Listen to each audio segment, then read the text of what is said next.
Kalau saya tanyakan, kaya mana Indonesia dengan Brunei Darussalam? Kaya mana?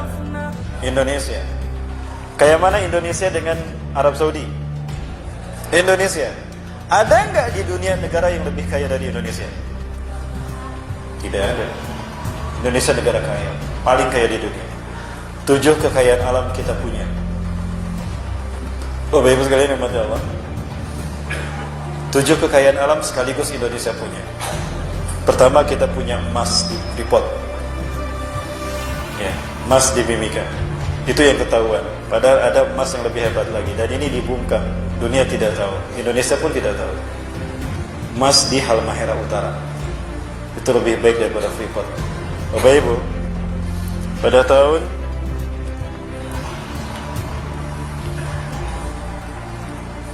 2007, The Mining International mengaudit kekayaan Freeport di tahun 2007. Penghasilan Freeport 1 tahun saja 6.255 miliar dolar. 1 tahun 6.255 miliar dolar. Kalau dikurskan ke rupiah berapa, Bapak Ibu? Lembaga survei yang lain mereka menghitung semua kekayaan Freeport, mengaudit kekayaan Freeport yang sudah beroperasi sejak 1967 sampai tahun ini. Berapa tahun? 1967 sampai 2019. 52 tahun, Bapak Ibu, beroperasi. Andaikan semua emas yang diproduksi Freeport sejak 1967 dikumpulkan, plus emas yang belum dieksplorasi, ditambah uranium di bawahnya yang 100 kali lebih mahal dari emas. Sebentar, emas hari ini berapa per gram? 700.000. 1 gram 700.000. Uranium 100 kali lebih mahal. Berarti uranium berapa segramnya? 70 juta. Itu uranium, Pak. Dan itu banyak di bawah emas Freeport. Andaikan semuanya dikumpulkan, dibagi rata kepada rakyat Indonesia, per kakak dapat 2,7 ton emas per kakak seluruh Indonesia.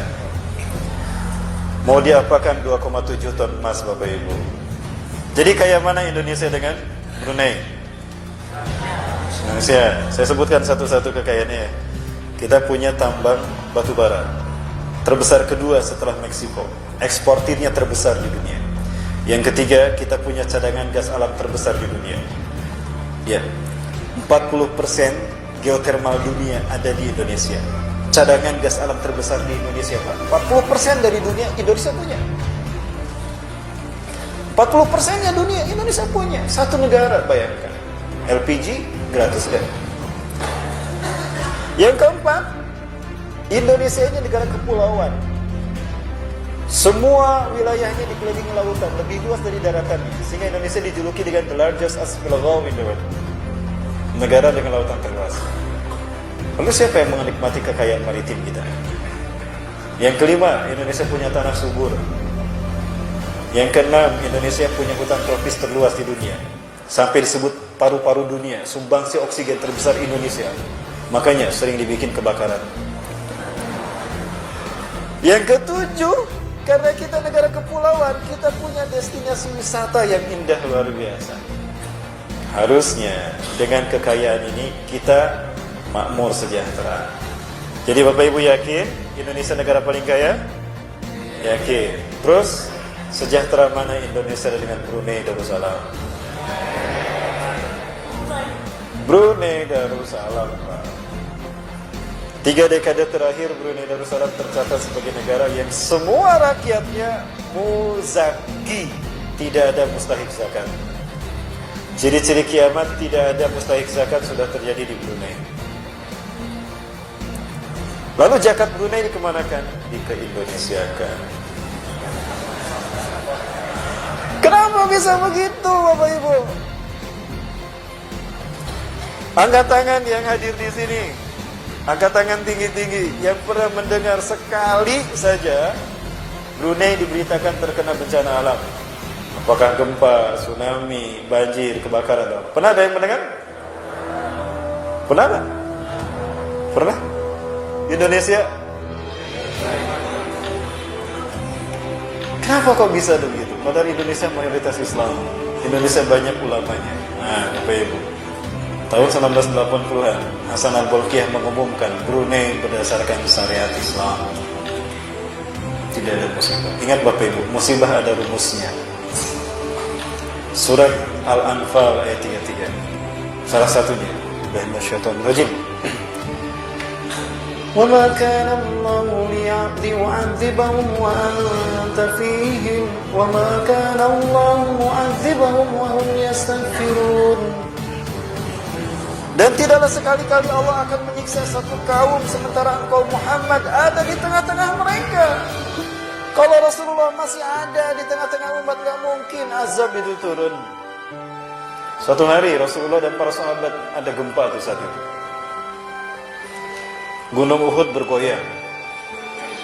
Para sahabat ketakutan. Ya Rasulullah, mata hadas bina ya Rasulullah. Al-zalazil. Gempa ya Rasulullah, kenapa kita dihantam gempa? Ada apa dengan bumi? Berhenti Bu. Ya Uhud ingtahi, hai Uhud berhentikan. Di punggungmu ada orang-orang yang akan berjihad di jalan Allah. Berhentilah gunung Uhud dari gempa, dari bergoyang.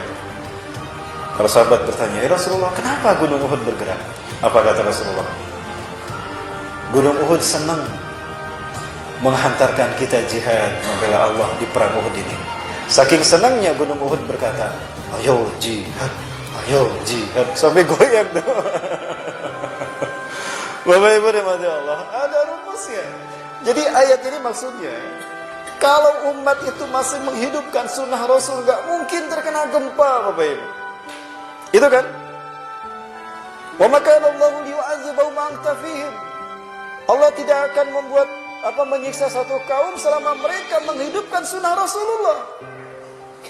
Jika ternyata ada masjid terkena gempa, bahkan lagi sholat dan runtuh orang yang sedang sholat tertimpa, kenapa itu terjadi? Karena sholatnya tidak berfungsi. Apa fungsi sholat? Tanha anil fahsya'i wal munkar. Sholat jalan terus, itu di pinggir maksiat jalan terus juga. Maka sholatnya tidak berfungsi untuk tanha anil fahsya'i wal munkar, hanya sebatas ritual, musibah.